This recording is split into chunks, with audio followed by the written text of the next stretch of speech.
Hello, thanks so much for joining us.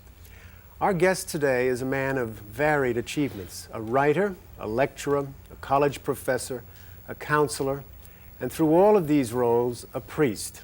He's authored more than 20 books on subjects ranging from intimacy and bereavement to global politics and spirituality. His most recent book is entitled Beyond the Mirror. After you grew up, chose to be a priest, and got ordained, they sent you on for graduate studies. You chose psychology. Why? Well, yes, it was interesting. The bishop asked me to study theology, and I really fought that a little bit. And I said, I really like to study psychology. And the reason was that I just wanted to know more what went on in the human heart. And I didn't study psychology to become a psychologist. I studied psychology more to be able to be a better minister, to in a way connect the message of the gospel more directly with the very concrete human experience of every day, and I wanted to do that. Yeah. And I tell you, studying psychology gave me all the opportunities. I worked for a long time in the mines in Holland. I worked in a butter factory. I worked with asthmatic children. I worked in all sort of in the army as a testing psychologist. But I sort of had a real opportunity to sort of get to know different people and different ways of life, and to understand.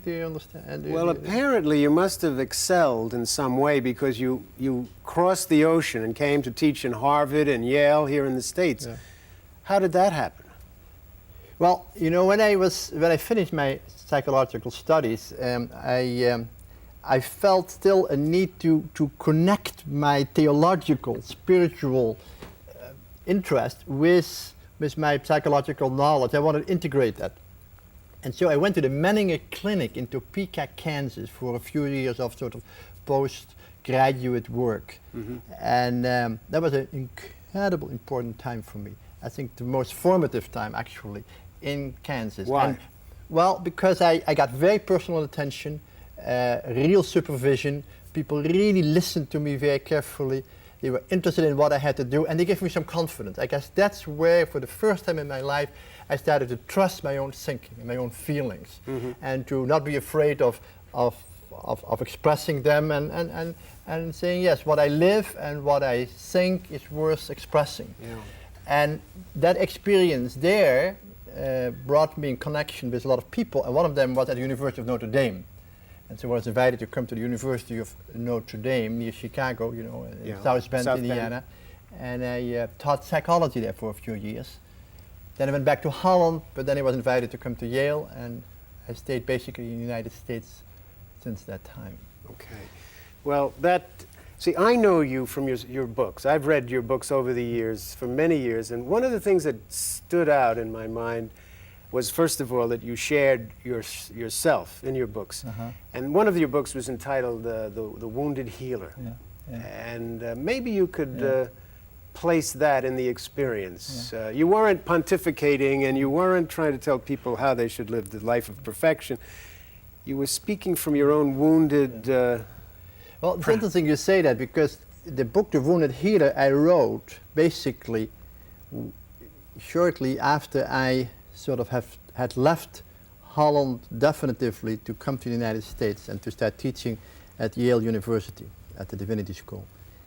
And I experienced a period of deep loneliness there, enormous inner kind of alienation even. Here I was, in New Haven, Connecticut. I'd left Holland.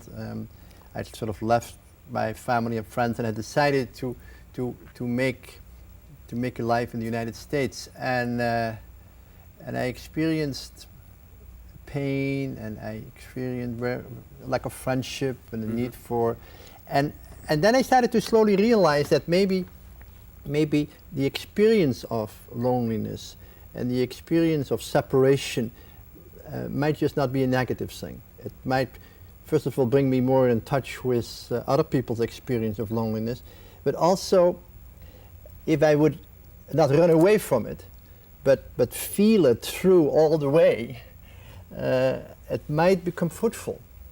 And suddenly I had this idea that that loneliness, which is a wound, which is a pain, when you not run away from it, but feel it through, and sort of stand up in it, so to say, and look it right in the face, that there is something there that can be a source of hope, and that sort of in the middle of the pain there is some gift hidden,